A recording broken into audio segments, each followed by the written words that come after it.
Shana Tova, the theory of impeachment keeps changing, Democrats keep pushing full steam ahead, and President Trump continues to lash out in all directions. I'm Ben Shapiro. This is The Ben Shapiro Show.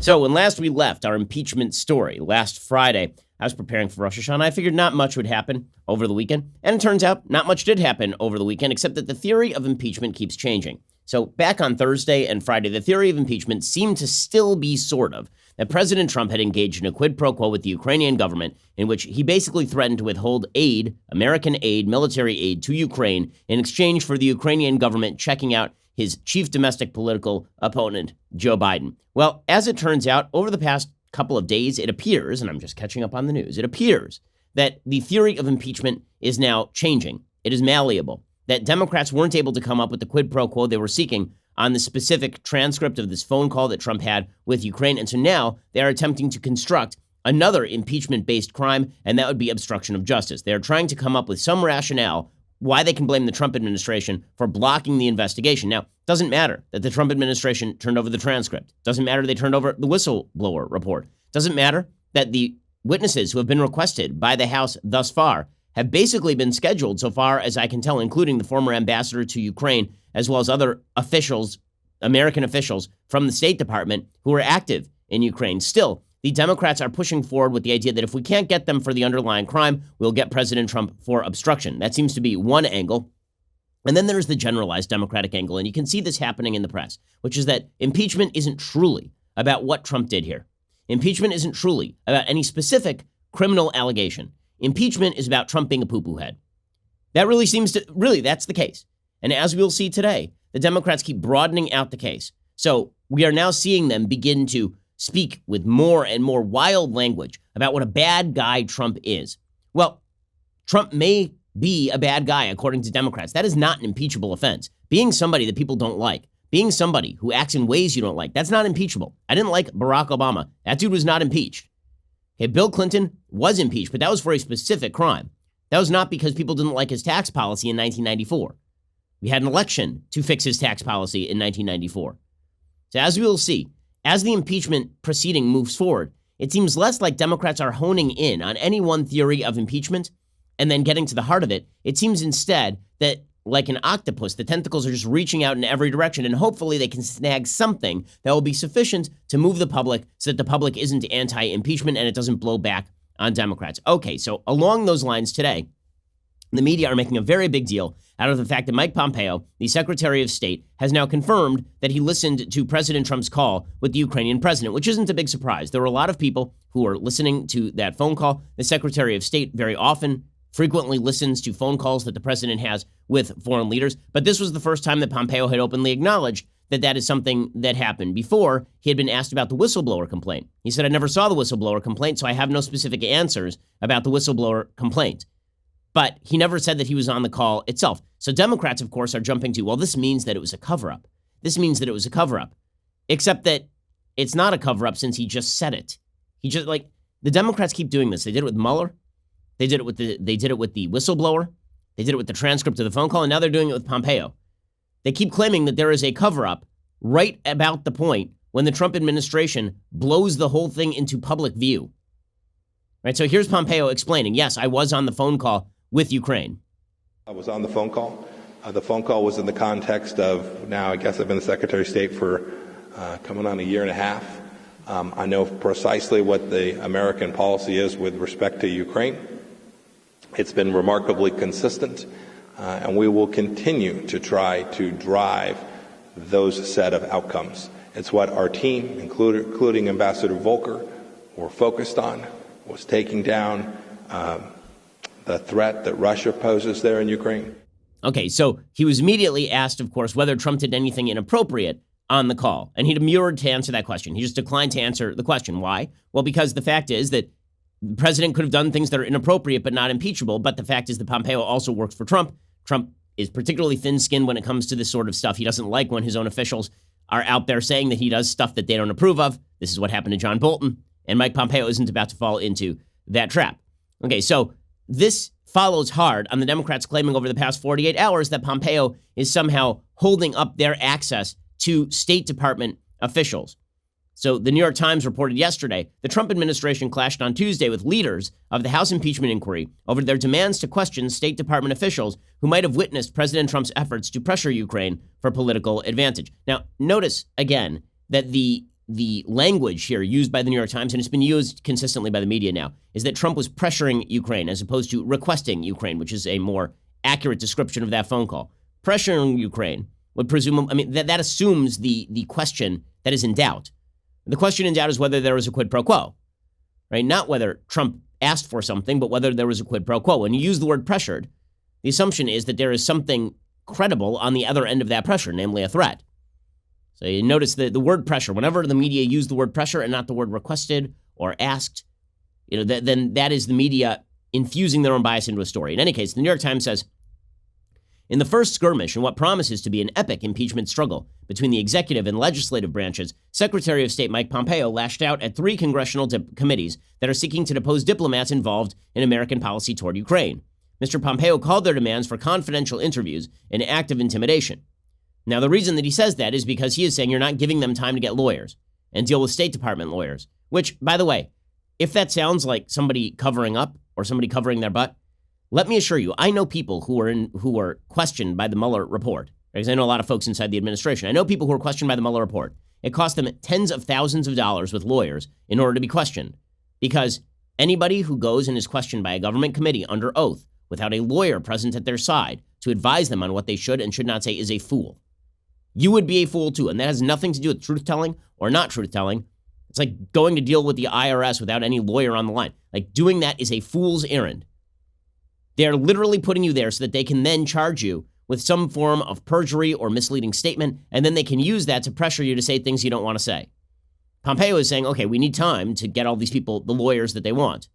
And the Democrats, naturally, because they are attempting to gin up some sort of belief that there is a cover-up going on, they are saying that Pompeo is engaged in the cover-up. When again, the 2 biggest officials who are being questioned so far have already set dates on which they are to be questioned.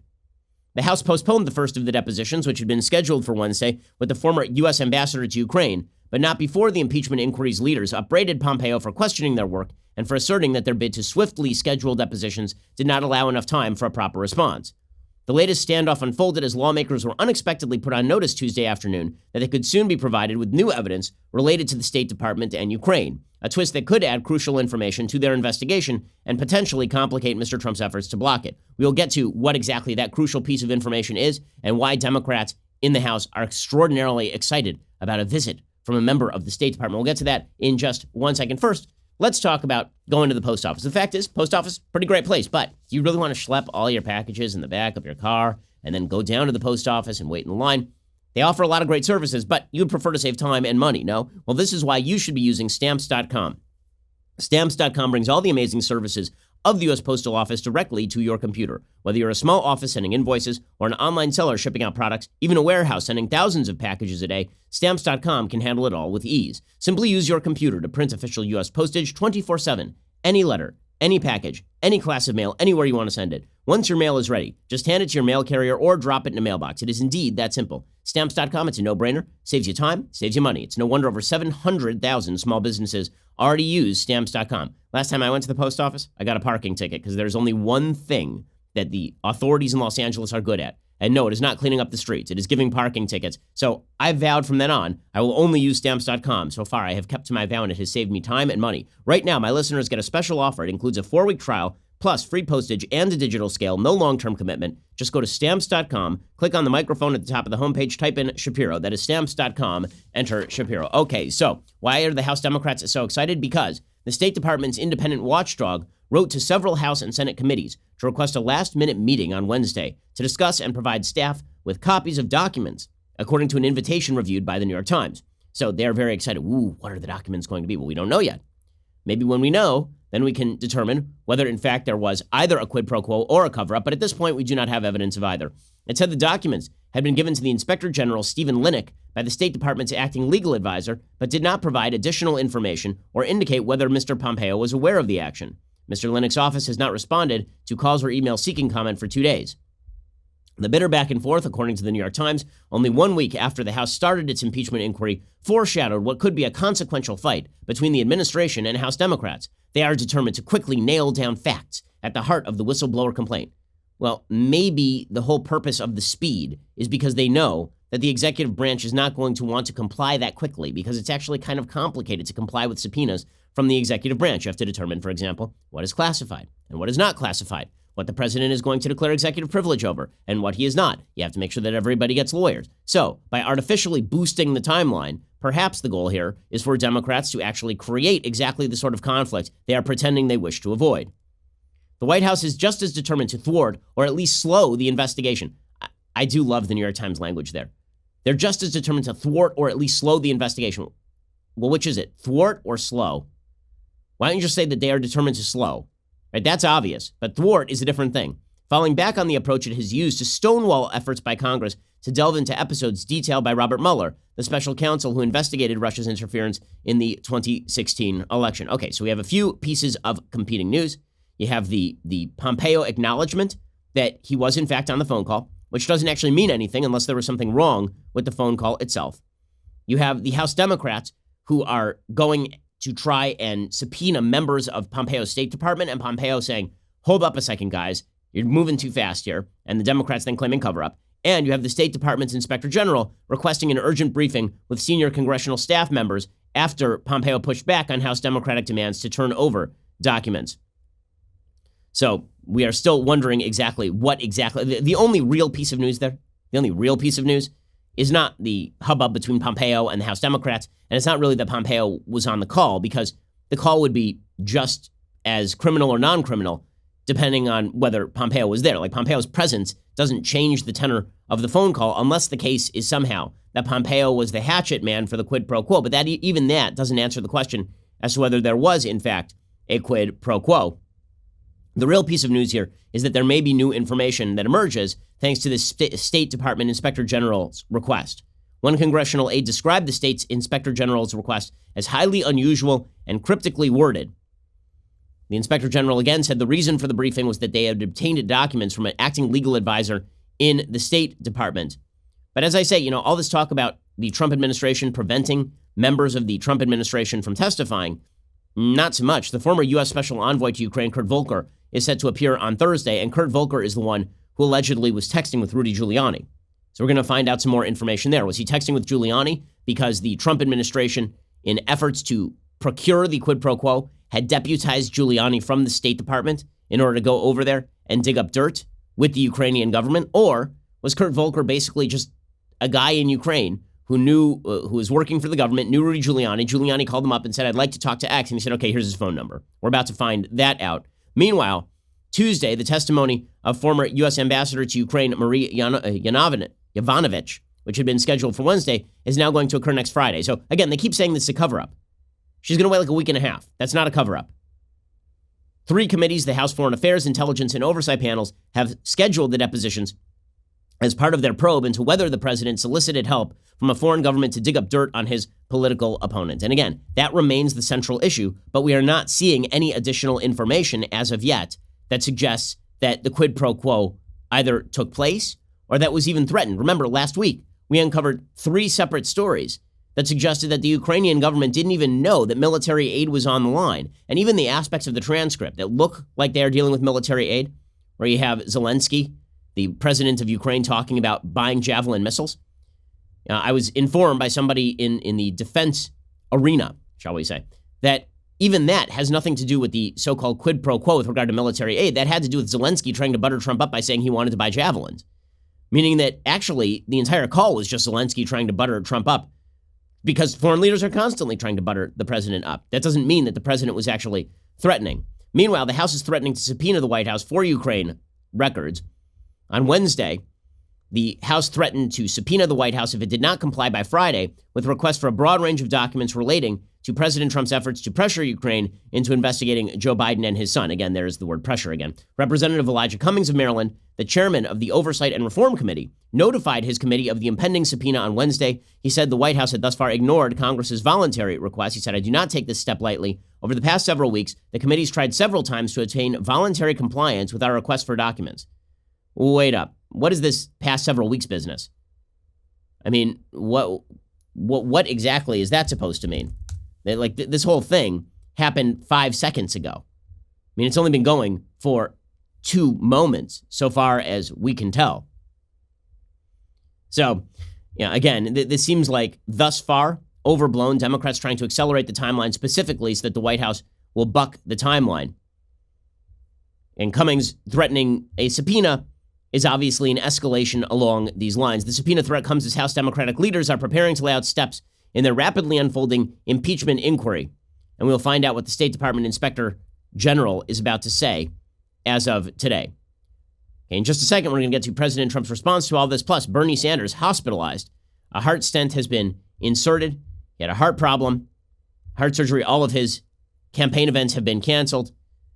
Obviously, thoughts and prayers to Bernie Sanders. You may disagree with him. You may think that he's a bad guy. I think that his political beliefs are awful, but you don't want to see anybody who is not a terrorist, basically, or a murderer in this position. And so thoughts to his family, even if I wildly disagree with all of Bernie Sanders' politics. Apparently, he is conversing and in good spirits. He'll be resting up over the next few days, according to senior advisor Jeff Weaver. We are canceling his events and appearances until further notice. Obviously, on a political level, that spells doom for Bernie Sanders' campaign, and it probably means that Elizabeth Warren is the Democratic nominee, which was the direction that this was moving anyway. So that is indeed a piece of enormous news. We'll get to more on Bernie Sanders and more on President Trump and the impeachment effort in just 1 second. First, let's talk about hiring. So hiring can be a slow, difficult process. Cafe Altura COO Dylan Miskowitz needed to hire a director of coffee for his organic coffee company. He was having some trouble finding qualified applicants, so he switched to ZipRecruiter. ZipRecruiter doesn't depend on candidates finding you. It finds them for you. Its technology identifies people with the right experience and then invites them to apply to your job. So you will get qualified candidates fast. Dylan posted his job on ZipRecruiter, said he was impressed by how quickly he had great candidates apply. He also used ZipRecruiter's candidate rating feature to filter his applicants so he could focus on the most relevant ones. And that is how Dylan found his new director of coffee in just a few days. With results like that, it is no wonder that 4 out of 5 employers who post on ZipRecruiter get a quality candidate within the very first day. And here at the Daily Wire, we have tons of employees, and we are constantly thinking about how to upgrade those employees. Like, say that you had an employee named Donovan, and the guy just looked like Henry Cavill. I mean, the guy was just a studly-looking dude. And you thought to yourself, it's really intimidating to have this person around the office. I'd like to replace this Donovan fellow with somebody who's not quite as good-looking without violating the appropriate laws. Well, I would be going to look at ZipRecruiter.com. See why ZipRecruiter is effective for businesses of all sizes. Try ZipRecruiter for free at our web address, ZipRecruiter.com/dailywire. That is ZipRecruiter.com/DAILYWIRE. ZipRecruiter.com/dailywire. ZipRecruiter is indeed the smartest way to hire. Okay, we'll get to more of that Bernie Sanders stuff in just a minute because at the moment it is breaking news. But President Trump, meanwhile, is blowing back against the whistleblower. So while the Democrats are pushing forward, President Trump is rage tweeting. So over the last 72 hours, he's been rage tweeting up a storm. And this is where the Democratic case has shifted. And you're starting to see it shift from maybe Trump did something criminal to Trump is a big poo-poo head.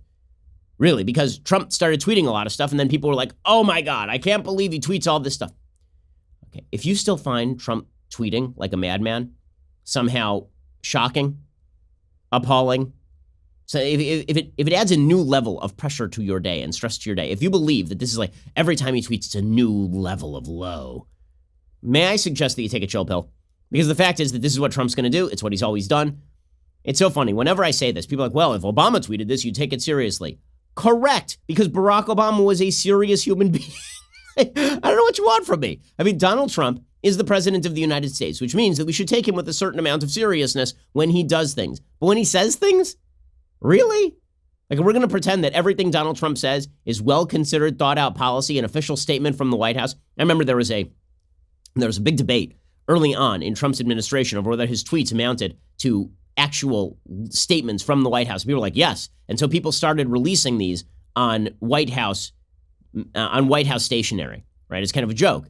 And it was obvious that this was not official statements from the White House. It was obvious that Trump just got up in the morning and he was like sitting on the toilet watching Fox News and he was just tweeting. And yet, whenever he does this, people are like, oh my God, it's so terrible. Okay, if you really think that he was elected in part because of this, there will be a referendum on his tweeting habits in 14 months. You can talk about it. Anyway, Here's what Trump tweeted. He tweeted, "So if the so-called whistleblower has all secondhand information and almost everything he has said about my perfect call with the Ukrainian president is wrong, much to the embarrassment of Pelosi and Schiff, why aren't we entitled to interview and learn everything about the whistleblower and also the person who gave all the false information to him? This is simply about a phone conversation that could not have been nicer, warmer, or better. No pressure at all, as confirmed by Ukrainian press. It is just another Democrat hoax." Yes, there's some things in this tweet that are true, some things in this tweet that are not true. It is true that the Ukrainian president said he was not pressured. It is also true that I am very skeptical that the whistleblower did not have outside legal help on that letter that he wrote. I'm also skeptical the whistleblower is not actually working with Democrats behind the scenes, considering that Adam Schiff was tweeting out the exact points of the whistleblower report 2 weeks before he was supposed to know about it. With that said, the whistleblower was not wrong about the call. I mean, the details of the call, there was one detail of the call that was wrong. The vast majority of the details were correct. Anyway, Trump says, "As I learn more and more each day, I'm coming to the conclusion that what is taking place is not an impeachment. It is a coup intended to take away the power of the people, their vote, their freedoms, their Second Amendment, religion, military, border wall, and their God-given rights as a citizen of the United States of America." Okay, and this is obviously a wild overstatement. Impeachment is a political process. Even if it moves forward in the House, it's probably going nowhere in the Senate. In order for a coup to take place, it has to happen outside the legal system. There's no such thing as a legal coup. Okay, legal coups are not things. Right? They're things that can be done to oust an illegal dictator, but working within the system to oust a sitting president within the impeachment system is not, in fact, a coup. And for President Trump to call it that is dumb. Okay, that is a silly thing to say. However, is anyone supposed to be surprised here? Like, are we supposed to pretend that President Trump tweeting things out is supposed to be the big disqualifier? And yet, oddly enough, that's exactly what Democrats and many Democrats are now claiming. Right? Is that because Trump is a poo-poo head, right? This is I keep saying poo-poo head because that is the best way to describe the sort of labels that they are throwing at Trump. Right? They're not accusing him of actual criminal activity, really. They're not accusing him of violating his oath of office in any serious way. They're accusing him of being somebody who they don't like, who mouths off a lot on Twitter.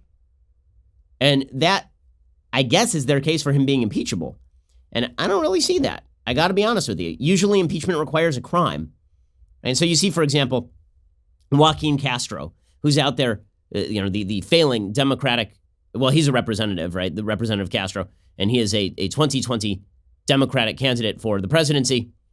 His brother, it's Julian is running. Joaquin, who's his twin brother, is a representative. Joaquin Castro is on CNN, and he was out there saying, well, Trump is going to bring harm to the whistleblower. Oh, God. Really? We're going to do this routine? So he's impeachable because he's tweeting he doesn't like the whistleblower? Yes, I'm sure.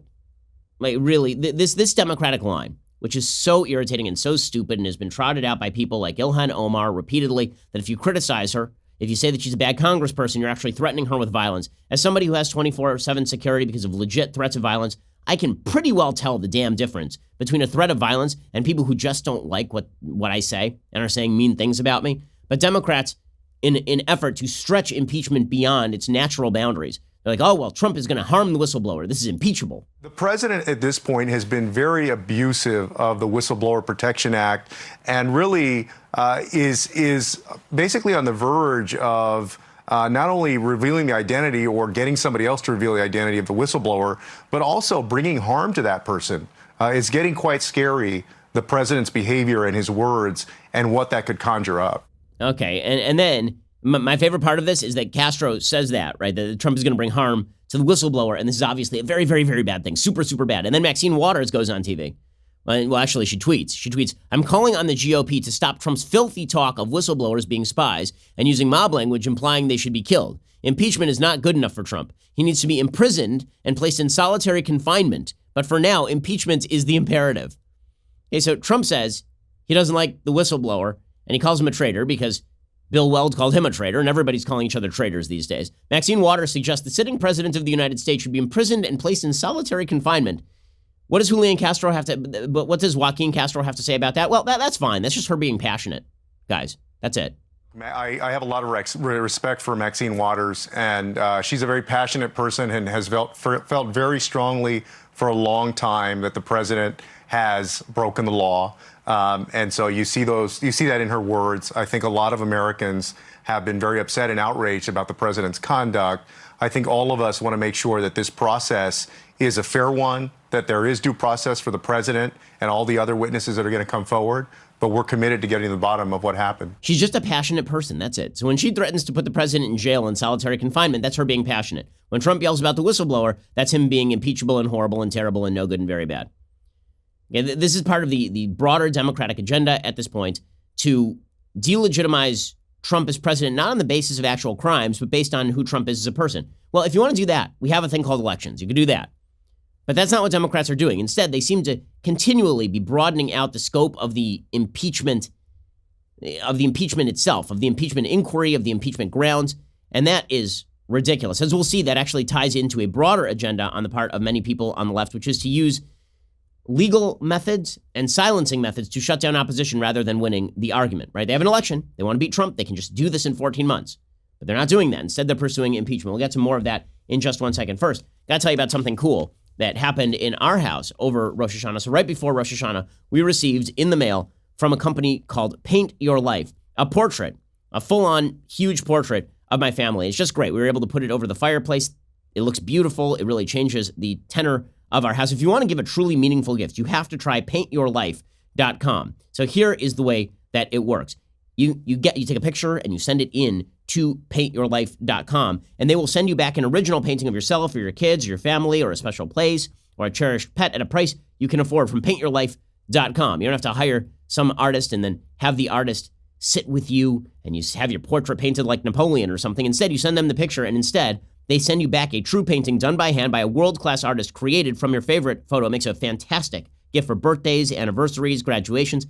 You choose the artist whose work you most admire, and you work with them throughout the process until every detail is perfect. And there is no risk. If you don't love the final painting, your money is refunded. So, I mean, that's a pretty awesome deal. It makes a fantastic gift. Go check it out right now. Again, we got that family portrait. It is fantastic. It sits above our fireplace right now. Right now, as a limited time offer, you get 30% off your painting. That is correct, 30% off and free shipping, which is a great offer. To get that special offer, text the word Ben to 64000. That's 64,000. Text Ben, B-E-N, to 64000. Text Ben to 64,000. When you support our show, you support our sponsors. Message and data rates may apply. Go check them out at text Ben to 64,000 and get yourself a great gift and one for your family. It really is fantastic. Okay, so as I say, there's part of a broader impeachment agenda here, and that is to continue broadening out the actual accusation. You can see it from Will Wilkinson, who writes a piece at the New York Times today. He's vice president for research at the Democrat-leaning Niskanen Center. And the entire piece is about how Trump ought to be impeached because he has disqualified himself from running.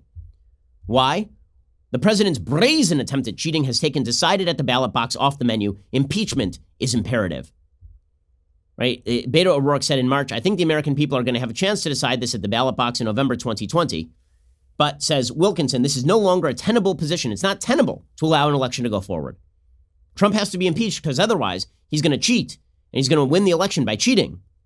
It's hilarious to watch as Democrats claim that Trump is going to do this while simultaneously claiming that Trump claiming the Democrats are going to do this is somehow impeachable. So just to get this straight, if Trump says it's a coup and they're cheating, that's impeachable. If Democrats say that Trump is cheating and will engage in a coup, then that's totally fine. And not only that, it should be grounds for impeaching Trump. So, I mean, that is heads I win, tails you lose right there.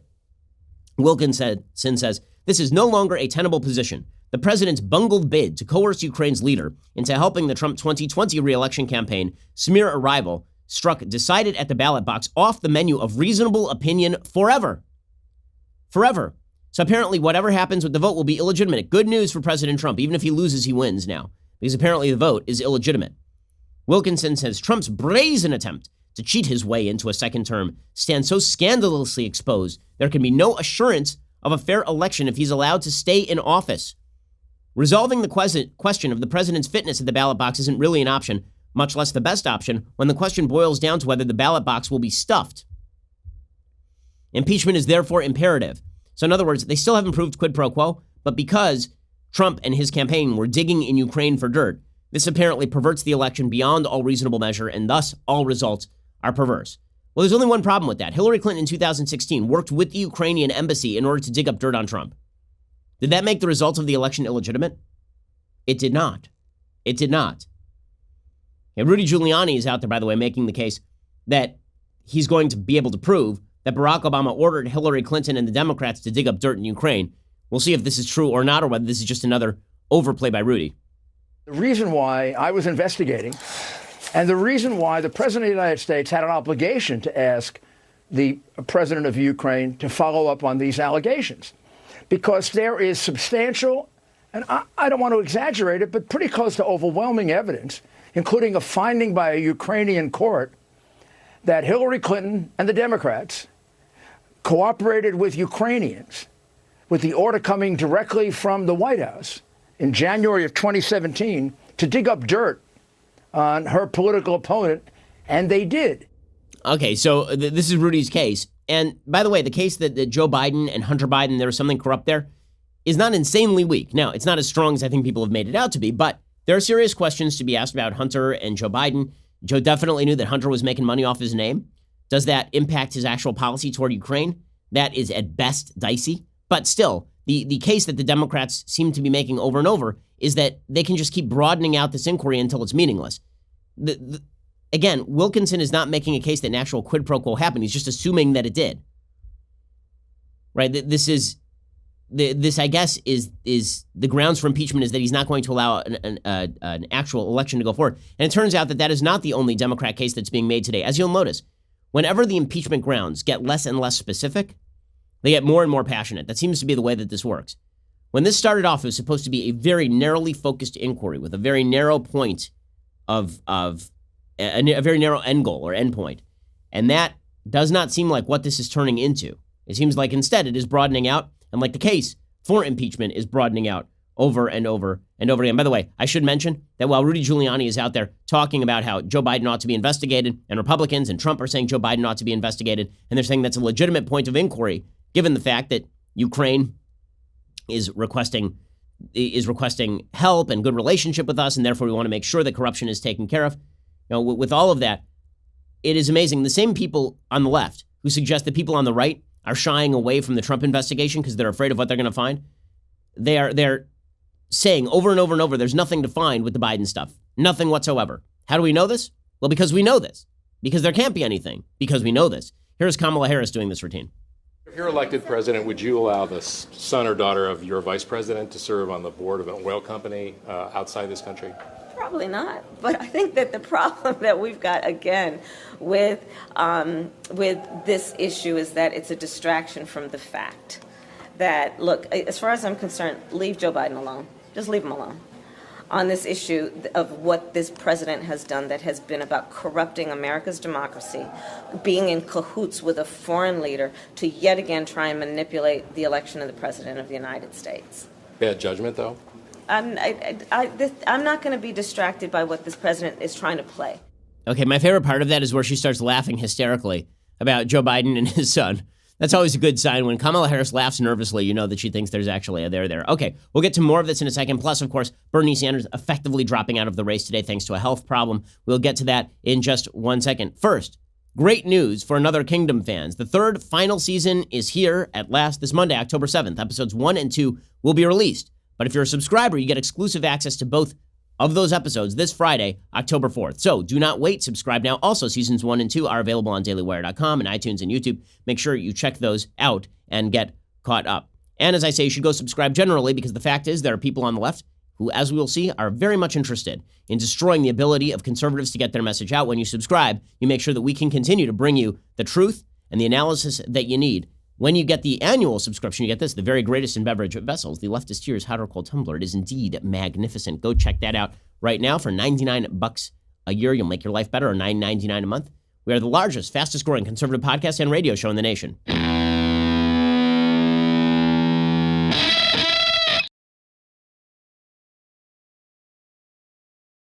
So, as I keep saying, the goal of the Democrats and many in the media seems to be to broaden out the scope of the rationale for Trump's impeachment from quid pro quo, which would be an actual legal standard, to he's a meanie and we don't like him. So Thomas Friedman has a really famously awful column today. Thomas Friedman is an awful, awful columnist. I've said for years that if you want Thomas Friedman to write a nice column about you, all you have to do is offer him a hotel suite and a nice place for a night. He would go to Iran and people would offer him a nice hotel suite, and Thomas Friedman of the New York Times would be like, Iran, a wonderful open country with a regime that has been misunderstood. if you buy him a nice suite in China, he'll write you a piece about how the United States should emulate China's one-party system. Well, today, he has a piece in the New York Times talking about how to impeach Trump, and here's how it opens. You ready for this? I'm going to discuss impeachment today, but first I want to talk about the National Symphony Orchestra's opening concert and gala last Saturday night. It was very revealing. At mid-concert, the chairman of the Kennedy Center, David Rubenstein, came out to greet the audience and the VIPs. He welcomed the different ambassadors, and then he went through the cabinet members present and then the Supreme Court justices. He introduced Justice Samuel Alito, who got a smattering of applause. Then he introduced Justice Ruth Bader Ginsburg, seated in the balcony. First, many women in the audience stood up to applaud, and then everyone stood up, and then everyone applauded, and then everyone applauded more, and then some people cheered, and then some whistled, and it went on and on. It was extraordinary. I've been to a lot of Kennedy Center concerts, and a few when the president sitting in his official box was introduced, but I've never witnessed anything like the reception for Justice Ginsburg. And this was not a totally liberal audience. There were many older GOP donors and corporate types here. Okay, just quick note, it was pretty much a totally liberal audience. It's the Kennedy Center event, okay, in New York. That means there are like 7 Republicans. And if they are Republicans in New York, good shot that they are not really hardcore Republicans. They're in New York. This was a spontaneous, bipartisan expression of respect for and longing for a national leader of integrity and humility. By the way, Ruth Bader Ginsburg is an awful justice.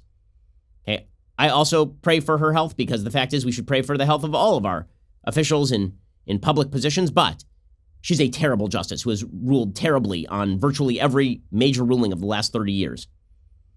But basically, Friedman is saying Ginsburg is a person of class who unifies the country, but Trump is classless and should be impeached. So that's Thomas Friedman's case. So we've had Will Wilkinson's case, which is Trump won't let an election go forward, which is nonsense. And then you have Friedman's case, which is everyone likes Ruth Bader Ginsburg. And then you get Susan Rice's case, which is that nothing says we should write about impeachment and corruption in foreign policy like Susan Rice, a woman who lied repeatedly to the American public about Benghazi, writing in the New York Times. She was the national security advisor from 2013 to 2017 under Barack Obama. By the way, you want to know what drives the right so fully insane about all of this? Is the fact that you've got Democrats sitting there on their high horses when they engaged in nearly the same activity repeatedly. Whether you're talking about Hillary seeking dirt on Donald Trump from the Ukrainians, or whether you're talking about Barack Obama pledging flexibility to the Russians openly on mic. Okay, but you get Susan Rice writing for the New York Times about Trump should be impeached. Why? Well, because Joe Biden is innocent. Right? She says Joe Biden is innocent and Trump is guilty. Because she says that Biden had nothing to do with the Obama policy, and that Biden is fine, and that Biden was backing a good policy. Nothing there about how it was inappropriate for the Obama administration to let Biden run up the Ukrainian policy, to lead up the Ukrainian policy when his son was earning money off his name in Ukraine, while working with groups that were under investigation. Nonetheless, Susan Rice making the idea, pushing the point that the Trump administration is the corrupt administration as opposed to the beautiful, wonderful, great Obama administration. I mean, you want to drive people nuts? This is the way to do it. I mean, this is full-on gaslighting at this point. Right? She says, the differences in these two engagements are stark. In Biden's case, the purpose of the intervention was to pursue a widely accepted U.S. policy objective in the full light of day. In Trump's case, it was to advance a personal political interest in opposition to the national interest, and it was deliberately hidden from view. Was it deliberately hidden from view that Trump wanted Giuliani in Ukraine? I mean, we've known for 2 years that Giuliani is running around in Ukraine. And as it turns out, the Washington Post agreed. I mean, they reported that the transcript of the call was not hidden for purposes of this specific call was bad, but because Trump hides all the transcripts because all of them leak. This is the stuff that drives Republicans up a wall. It drives conservatives up a wall. You'll see articles from the press repeatedly suggesting that Trump is engaged in corruption, where if you just flip the parties, they'd be talking about how great it was. A perfect example today. There's a piece in the Washington Post called "A Presidency of One: Key Federal Agencies Increasingly Compelled to Benefit Trump." Have you maybe you noticed, by the way, that that Obama did the exact same, like there was the Obama IRS scandal, there was the Obama Health and Human Services scandal, there was Obama utilizing his DOJ as a protection racket for himself in Fast and Furious. But apparently, according to the Washington Post, it is a great shock that the head of the executive branch is also the head of the executive branch. And they point out that a series of disclosures has illuminated President Trump's command over key federal agencies, revealing how he has compelled them to pursue his personal and political goals, investigate his enemies, and lend legitimacy to his theories about the 2016 election. Yes, that's called being the head of the executive branch. This stuff drives Republicans up the wall for a reason. Again, if we were talking about Obama, the press would be cheering right now. By the way, the best case in point, Eric Holder, the head of the DOJ, the Attorney General, who suggested that he was Barack Obama's wingman, now says that Attorney General William Barr may have crossed political lines. Eric Holder said that. Are we supposed to not laugh out loud? To see how the president is now involved in trying to help the attorney general in that effort gives me pause. I think the attorney general needs to be a little more sensitive to the appearance that gives. You have to not only be substantively neutral, you have to appear to be neutral when you are the attorney general of the United States. And I fear that he has crossed a political line. I mean, does this man own a mirror? Are mirrors illegal where Eric Holder lives? You have to appear to be neutral. You literally call yourself Barack Obama's wingman. He declared executive privilege on your behalf in Fast and Furious. This sort of stuff. It's because there's a generalized belief in the United States that there's a miasma of corruption in Washington, D.C., that the swamp exists, that when Trump is kind of swampy sometimes, people are like, okay, well, and? Really? Because, sorry, if you think that the world began spinning when Donald Trump was elected president, you may have missed the past 20 years in American politics. And meanwhile, I think that this is part of a broader agenda, unfortunately. Impeachment is indicative of a broader lefty mindset that has set in, which is that even if you don't have the goods, you use what you have to silence your opposition. Again, there's an election in 14 months. All the Democrats have to do, if they wish to win, is simply go forward to the election and make a good case for themselves. Instead, they're pushing impeachment. And this is part and parcel of a broader, radical left attempt to shut down all opinions they do not like. And so, for example, you have Kamala Harris suggesting today that Donald Trump's Twitter account should be suspended. He's the president of the United States. Here she is on CNN, desperately seeking attention. I mean, she's basically become Glenn Close in Fatal Attraction, boiling a rabbit for attention. Here she is. When you look at what he's been tweeting today, directed at the whistleblower, directed at so many people, I frankly think that based on this and all we've seen him do before, including attacking members of Congress, that he frankly his Twitter account should be suspended. When the President of the United States speaks, her words are very powerful and should be used in a way that is not about belittling, much less harming anyone. And this president has, I think, never fully appreciated that responsibility. So he should be barred from Twitter, according to Kamala Harris. It's funny how comfortable the left is with deplatforming people they just don't like. Kara Swisher makes the same case. This is the same Kara Swisher who once suggested to Susan Washkicki, the head of YouTube, that I should be barred from YouTube because her son watches my videos. I'm sorry that I make a convincing case to your kid, Kara. But now here she is saying Trump is too dangerous for Twitter. It's time to bar him. Do you get the feeling that there's a group of people in the United States who just don't want to hear the other people's opinion? I've never called for Kara Swisher to be barred. I've never suggested that Kamala Harris should be barred from Twitter. That would be absurd. I mean, there are people who target me day in and day out on Twitter. I've never called for any of them to be barred unless they're making actual violent threats to me. But this is part and parcel of a basic attempt to pressure everyone. So you're going to use the pressure tactics of impeachment in order to get rid of a president you don't like, not elections. You're going to use the pressure tactics against advertisers to get rid of shows that you don't like, not listening to the shows, not the ratings. And you're going to try and pressure big tech to crack down on opinions you don't like, not simply tune out from those opinions, which would be the proper policy. Which, by the way, raises the issue. Facebook has now put forward a policy about elections. Nick Clegg, who's the VP of Global Affairs and Communications, put forward this policy. And it's a pretty decent policy. The basic policy is that they are not going to referee political debates and prevent a politician's speech from reaching its audience and being subject to public debate and scrutiny. So Facebook exempts politicians from third-party fact-checking programs. So very often, Facebook has what I think is a dumb system of third-party fact-checkers who are very often left. Right? You'll see Snopes, or you will see PolitiFact, and these are left-leaning fact-check sites, and they will use that as an excuse to go after particular stories. I've always argued that that's foolishness because bad data in means bad data out. There are very few right-wing fact-checking sites. There probably should be one, but there aren't. Okay, but at least Facebook is not applying that to politicians because that effectively would make them the great truth arbiters in politics, and that is an enormous mistake.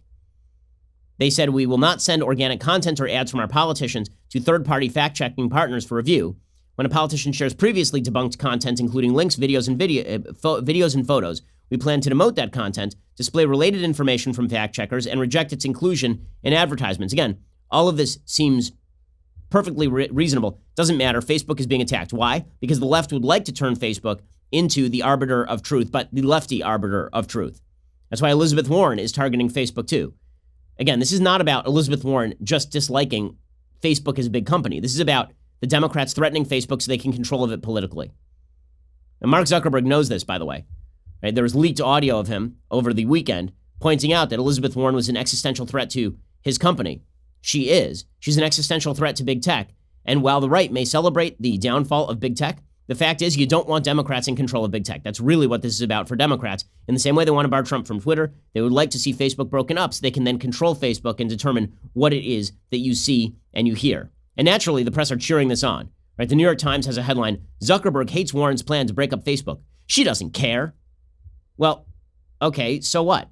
So what? I mean, who is the aggressor here? Mark Zuckerberg built up a bajillion-dollar company that affects billions of people around the world. And Elizabeth Warren is going to willy-nilly grab the power of the American government, try to break it up. And she's the courageous one? She didn't build anything. She's never built anything. She worked as a law professor. It's all very silly. Okay, meanwhile, got to give you the update on Bernie Sanders. As I mentioned earlier, Bernie Sanders has now had a heart-stent surgery after chest discomfort. According to Politico, breaking news, Bernie Sanders experienced chest discomfort during a campaign event on Tuesday. He had 2 stents inserted to address a blockage in an artery, his campaign announced. He is 78 years old, so this is not exactly a massive shock. How old is Bernie now? Is he 80? I think he may be 80. So he's 78. I was right the first time. He's getting up there. And this is, by the way, this is why when people say older politicians may have health problems, and then everybody's like, that's ageist. No, that's called reality. With age come health problems. According to his senior advisor, Jeff Weaver, he said Senator Sanders is conversing and in good spirits. He'll be resting up over the next few days. We are canceling his events and appearances until further notice. We will continue to provide appropriate updates. Sanders has maintained a relentless campaign schedule over the past several months. He is the oldest candidate in the Democratic field, but has projected vigor belying his age. The news came a day after Sanders posted a robust $25 million fundraising haul in the third quarter of the year, but as he's been eclipsed in recent weeks by Elizabeth Warren in the polls. So apparently, the Sanders campaign canceled the entirety of its recently scheduled ad buy in Iowa on broadcast television. They'd announced a $1.3 million ad buy on Monday in the state that was set to begin on Thursday. Kamala Harris was eager to jump in and wish him the best. She says she looks forward to seeing him on the campaign trail soon. I am sure that is not true. But it is certainly true that, listen, you never want to see politicians put out of it by health, obviously. Beneficiary politically, putting aside the human aspect, which is, thoughts and prayers to the Sanders family. With that said, politically speaking, obviously, Elizabeth Warren now looks to be the heavy favorite for the nomination because the going theory for Joe Biden was that Elizabeth Warren would split the vote with Bernie Sanders on the socialist left. Well, now that Bernie Sanders looks to be out of the race for the foreseeable future, there's no way he's going to recover coming back in. And this is now a 2-person race. It is now Elizabeth Warren and Joe Biden is collapsing in the polls. According to the national polling average, Biden is up just 1.5 points on Elizabeth Warren. There are now several polls that show them in a dead heat. There's an Economist YouGov poll that came out yesterday showing that Warren is now up 6 on Biden. There's a Monmouth poll showing that Warren is up 3 on Biden. So Warren is obviously in commanding position in the early running here. She is leading in Iowa. Sanders was at 12%. All of that probably kicks to Elizabeth Warren.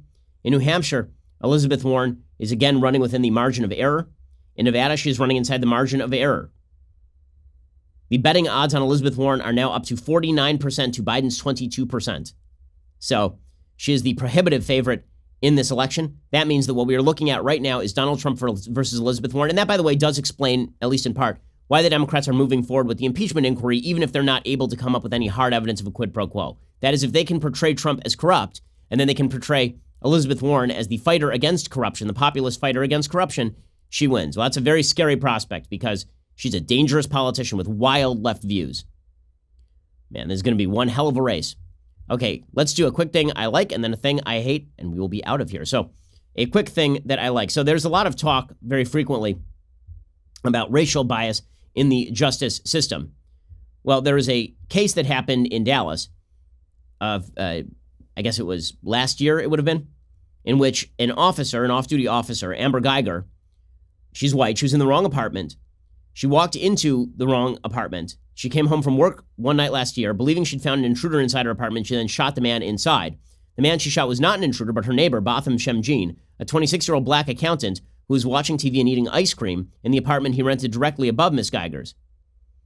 On Tuesday, Jean's family braced themselves for the possibility his death would be treated like many others across the country in which police officers have been cleared of wrongdoing, but that moment never came. Instead, a Dallas County jury found Geiger, 31, guilty of murder, choosing the more serious conviction over a lesser option of manslaughter. And that seems perfectly appropriate for this fact pattern. The case did not fit into the familiar narratives of police killings in which the officers fired their weapons on duty. And it just goes to show, again, that the notion that everyone in the United States is eagerly awaiting police shootings of black people by white officers is just not true. It's always funny. The left tends to pick out cases where the fact pattern is murky in order to make the case that people don't pay enough attention to black folks being killed. And that is not the case, right? I mean, they never talk about the case, the case of a man in South Carolina who shot a black man shot to death from behind by a police officer who planted the gun on him. That officer went to jail. They never talk about that because we all agree on the fact pattern. Instead, they talk about Michael Brown, where the fact pattern is in dispute, or Eric Garner, where the fact pattern is in dispute. In this case, the fact pattern was not in dispute, and so this officer will go to jail for a very, very long time, as is appropriate. Because if you shoot somebody in an apartment not your own, that means that you should go to jail. Okay, time for a quick thing that I hate. Okay, so there is a new ruling from a judge about Harvard University. New York Times reports a federal judge on Tuesday rejected claims that Harvard had intentionally discriminated against Asian American applicants in a closely watched case that presented one of the biggest legal challenges to affirmative action in years. The lawsuit against the university came from a group hoping to overturn a long-standing Supreme Court precedent that allows race to be considered as one factor among many in admissions, but prohibits universities from using racial quotas. The group argued Harvard favored black and Hispanic applicants at the expense of another minority group, Asians, which is true. The judge rejected the plaintiff's argument, said the university met the strict constitutional standard for considering race in its admissions process. She defended the benefits of diversity. Not ideological diversity, not experiential diversity, racial diversity, which again, there is no benefit to racial diversity on its own. As a matter of experiential diversity, sure. As a matter of socioeconomic diversity, sure. As a matter of viewpoint diversity, sure. But why it should make a difference that a black person and a white person are in a room and somehow this is like better than two white people or two black people in a room is beyond me without any other metric. That's silly. But she said diversity will foster the tolerance, acceptance, and understanding that will ultimately make race-conscious admissions obsolete. Okay, they've been saying that for 40 years now, since Grutter v. Bollinger in the late 70s. And the court's not letting up on this nonsense. So there is a great irony to the fact that now the courts are standing up for diversity by barring Asians from Harvard. Well done, everybody. Well done, everybody. Alrighty, we'll be back here a little bit later today with all the updates on Bernie Sanders' health and on the impeachment inquiry and all of it. Otherwise, we'll see you here tomorrow. Shana Tova, I'm Ben Shapiro. This is The Ben Shapiro Show. The Ben Shapiro Show is produced by Robert Sterling, directed by Mike Joyner, executive producer Jeremy Boring, senior producer Jonathan Hay. Our supervising producer is Mathis Glover, and our technical producer is Austin Stevens. Assistant director Pavel Wydowski, edited by Adam Sayevitz. Audio is mixed by Mike Coromina. Hair and makeup is by Jesua Olvera. Production assistant Nick Sheehan. The Ben Shapiro Show is a Daily Wire production. Copyright Daily Wire 2019. Hey everyone, it's Andrew Klavan, host of The Andrew Klavan Show. Well, I guess we have to cover this stupid Ukraine story, an amazingly shameless and naked attempt to discredit the people who are in the process of exposing the Obama administration's spying campaign on Donald Trump. So that's unpleasant, but we'll also have the mailbag, so all your problems will be solved. Woohoo! That's on The Andrew Klavan Show. I'm Andrew Klavan.